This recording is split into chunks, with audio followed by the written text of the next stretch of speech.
Hi, I'm Todd Howe. Welcome to NewFilmmakers Los Angeles in partnership with Movie Maker magazine.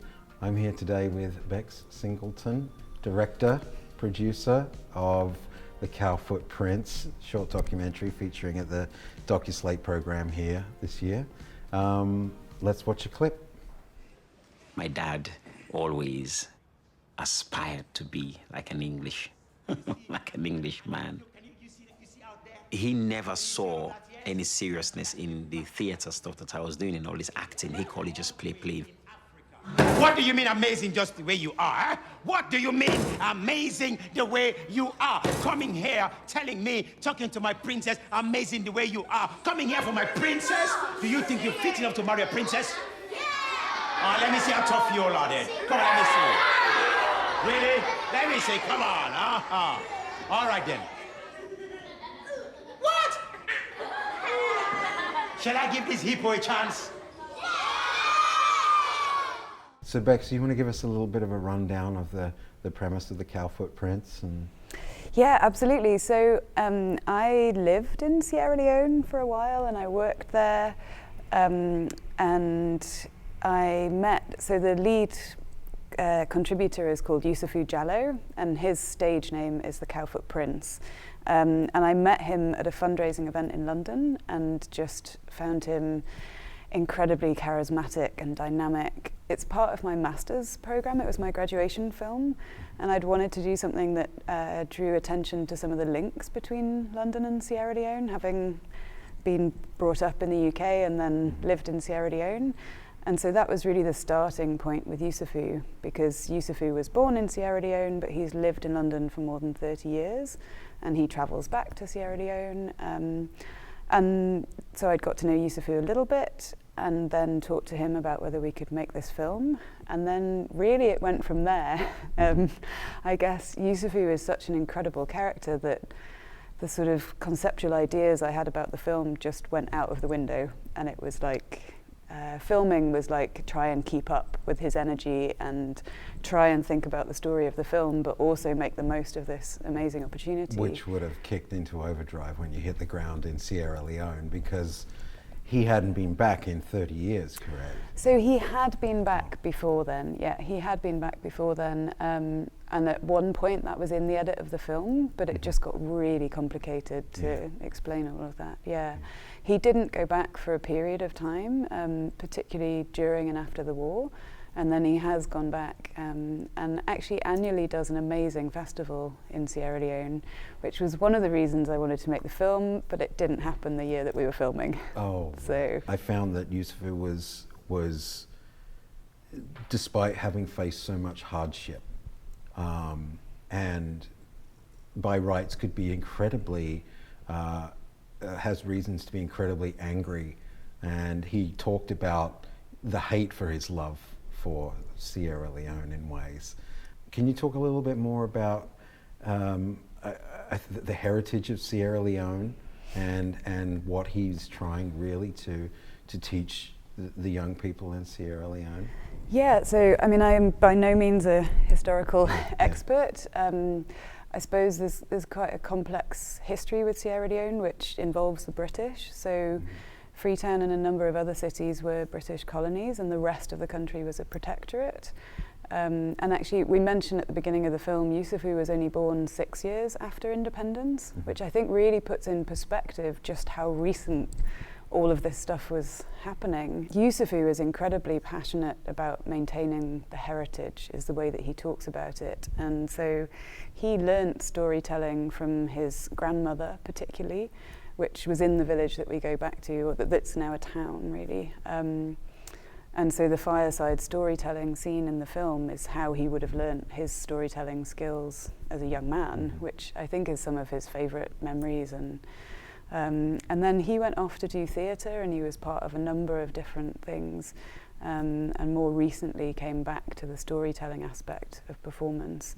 And it specifically comes from a limba tradition, which one side of his family is limba and one is fuller. and it's an oral storytelling tradition, some of which has been recorded by anthropologists and continues with people like Yusufu. But when he talks about heritage, he's not just talking about storytelling, and that's another aspect of the film that we didn't really have the screen time to explore. He's also talking about, you know, honouring the land, looking after the country, environmental protection. He really uses storytelling as a way of encouraging people to think about how they're living and think about how they're looking after things. He seemed very much to be an advocate for you know, wanting a brighter future for Sierra Leone and the people of Sierra Leone, and I think that comes from his love for the country and the people. Yeah, absolutely. And I mean, with his storytelling skills, he's travelled all over the world and, you know, had an incredible journey, I think, of sharing those stories and that tradition with all manner of different people. And I mean, he says, you know, when you go to the more rural parts of Sierra Leone, people have been living there for centuries and centuries and centuries, and the land isn't damaged. You know, so some of the ways of living there, actually a lot could be learnt from that in more modern or more contemporary ways of living in cities. I mean, it's so easy, I think, when you live in a city like London, that I was living in at the time, to feel that you're in the middle of the world and that everything is happening around you, and then you go to a completely different context and realize that everyone feels like that everywhere in the world. And actually, so it definitely changed my perspective on British history. It changed my perspective on lots of things. Well, you've definitely managed to make a layered documentary, and you should be incredibly proud of that. What was a happy accident that you had along the way? I mean, that timing, you've never planned for. Yeah, so timing-wise, it was, well, I suppose there was a few happy accidents. My happiest accident was that Yusufu did some of the same stories in the UK as he did in Sierra Leone. And although I would have loved to have played with that a little bit more, there's just that moment of the story happening in the UK and then later a little bit more of the story in Freetown, and seeing that contrast of the audience reaction, which it's the one moment that everywhere we've shown it, people laugh. And I'd love that, you know, they feel the same way about it as I do. Do you feel that's something that you stick up here, and well, maybe down the line, if that situation presents itself, it's a technique you might be able to use, or yeah, or definitely. I mean, I suppose having made I'll Love You Till the End, which is, I think it's a film with a journey, and we tried very carefully to bring a viewer out the other side, so you're not just left in this place of raw emotion. I think I would love to work more on filmmaking technique in order to do those emotional levels. I mean, I've seen Yusufu perform in a Nigerian play that just had the most emotional turns I've ever experienced, from like complete joy and hilarity and the whole audience on the floor to like really serious.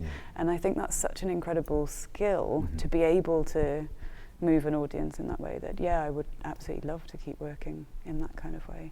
What's the most enjoyable part of the process for you? Is it the being out there? Is it the editing? Is it the you know, color correction? Do you do all of that stuff yourself? So not on this film, no. I had an amazing team, because the way the film school I was at works, there's people doing all the different courses, so you get to work with everyone, which is great. Having a sound recordist on this film was invaluable, because with the drums and the voice and the audio, like, it would have been impossible to do it as a single self-shooter. I think the bit I just purely enjoy the most is the sound mix. Maybe because it's less pressured. Like, I love being out filming, but I'm also constantly worrying about, you know, how is this going to work in the film? Have I got this? Did I miss that? You know, all of that stuff it's like adrenaline fueled. It's the icing on the sound mix is the icing on the cake. And it's amazing what you can do. Like, amazing what you can do with sound, and with someone who knows how to mix sound. And and I think as a director, if you get to be in the mix, you can kind of watch it like get to that. It is the icing on the cake. Absolutely. What was the point you lost all objectivity? maybe because Yusufu has such a strong sense of himself. I think there was somehow a feeling that I knew that we had to get to a point where the film felt like him. And there was a point earlier in the edit where it had got really serious, and I was like, this isn't him. We can't finish the film in this way, because although it talks about some of the things he talks about, it's not the way he would deliver it. And so then that was quite hard to come back from, okay, it's making sense and people understand it, but it's just lost. It's losing some soul. Yeah, and that's, you know, you can't rationalize that in an edit. It's very easy to overcook it. Yeah. You know. Yeah. I don't know, I probably lost objectivity with Yusufu before we started filming. Like, I don't think there was a moment in the process. Yeah. So what are you working on next? What's next for you? Have you got more festivals? Are you working on more? Cowfoot Prince is going to be in South Africa in March, which is really exciting because we've screened it in Sierra Leone, but that will be the first African festival. So I really hope that both Yusufu and I could make it.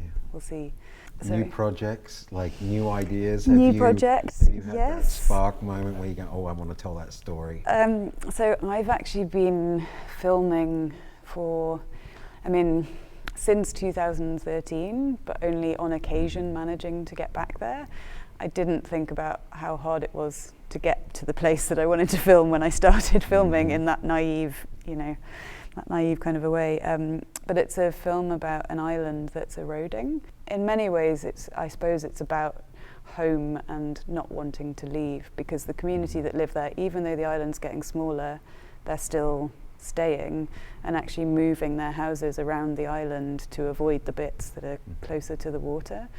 So that's a long-term project. Yeah. Thank you for being part of New Filmmakers. Well, and thanks I can't so wait much to for see having what's us. coming too. Yeah. Thank you. Thank you.